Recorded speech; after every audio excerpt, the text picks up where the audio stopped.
మంచు విష్ణు ఎంతో ప్రతిష్టాత్మకంగా తీసుకుని నటించిన సినిమా కన్నప్ప. ఈ సినిమాకి ఆయన నిర్మాత. షూటింగ్ కార్యక్రమాలు మొత్తం పూర్తి చేసుకున్న ఈ సినిమా వచ్చే నెల 27న ప్రేక్షకుల ముందుకు రాబోతుంది.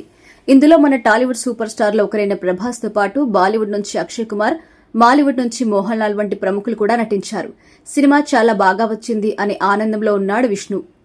ఈ సినిమా నిడివి 3 గంటల వరకు ఉంటుందని, అందులో ప్రభాస్ 30 నిమిషాల వరకు కనిపిస్తారని మంచు విష్ణు రీసెంట్ గా చెప్పారు. ఇలా సినిమా మొత్తం ఆసక్తి పెంచే విధంగా ప్రమోషన్స్ చేస్తున్న ఈ కీలక సమయంలో ఒక సంచలన సంఘటన జరిగింది. ఇది మూవీ టీం మొత్తాన్ని ఆందోళనకు గురిచేస్తుంది. పూర్తి వివరాల్లోకి వెళ్తే, కన్నప్ప సినిమాకి సంబంధించి కీలక డేటాతో కూడిన హార్డ్ డ్రైవ్ డిస్క్ మిస్ అయిందట.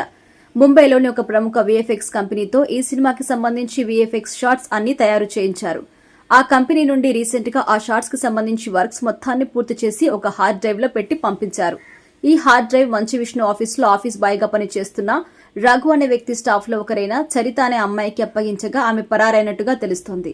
ఈ మేరకు ఫిల్మ్ నగర్ పోలీసులకి కన్నప్ప ఎగ్జిక్యూటివ్ ప్రొడ్యూసర్ విజయ్ కుమార్ ఫిర్యాదు చేశారు.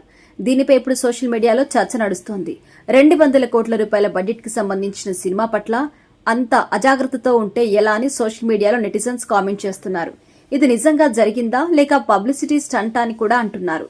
అయితే మంచు మనోజ్ ని ఇరికించి రాజకీయం చేయబోతున్నారా ఈ ఘటనపై అనే అనుమానం కూడా ఉంది. గడిచిన కొన్ని నెలల నుండి మంచు కుటుంబంలో జరుగుతున్న అంతర్గత గొడవల గురించి మనమంతా చూస్తున్నాం. ఆ గొడవల్లో భాగంగా ఈ సంఘటన జరిగిందా, త్వరలో ఈ ఘటనపై పెద్ద డ్రామా చూడబోతున్నామా అని కూడా నెటిజన్స్ కామెంట్ చేస్తున్నారు.